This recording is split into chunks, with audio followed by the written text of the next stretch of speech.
have to go, you don't have to watch this video right now just because you've watched all the other ones and now this is the one that's next. You don't need to necessarily watch it right now. If you're not comfortable with the individual skills, if you're still figuring that out and you're still figuring out and doing some of the earlier practical examples, level of where you're at until you get that down. And then when you're ready, come back to this to be able to come, these videos and go through this one right after the other. This will probably end up confusing you a little bit more than if you, go back, learn your individual skills, get good at doing that, get good at building some of the other practical examples that are a little simpler. And once you feel ready then to come back to this one, worry about that. So just take your time with it, and when you're comfortable and you're ready, come back and take a look at this. And at that point, it'll actually be funny for you, because whereas if you were to go through this now, it might seem confusing.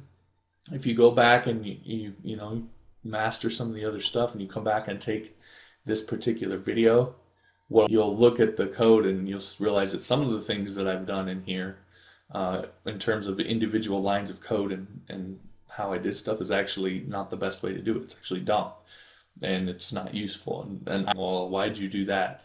That means you're really getting it, okay? And that's probably leads to another caveat, which is this is purely a demo script. This is definitely not something that you're going to want to use on a live site. It's not something that's meant for that. It was meant purely for me, my own individual learning, to really just sit down and put together and how it might come together. But it's definitely something that if you want to actually dedicate your time to making a product comparison application and be committed to developing it over the next 4 or 5 years, you would want to sit down and you would want to start this from scratch and do it yourself so that you know what every single out of the way. Let me just go ahead and show you what this application does. It's actually pretty simple, and you probably start to wonder, wow, 53 lines or 53 files just to do this. But so you'll notice we're on our home page here of our comparisons. Looks kind of like, familiar with WordPress or whatever, it looks kind of like maybe a WordPress site where it has a post here. You can visit the full post. It has a category link, it has a little, what you might call a widget over here. We have a nav bar up here and so on and so forth. Pretty straightforward. So essentially what this allows you to do is if you click through to the product, then it's going to show. So I've created 2 merchants.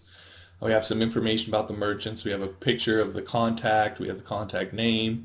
And we have prices for each one of these merchants, what they're charging for this particular product. Of course, about the product, we have the product name, the category,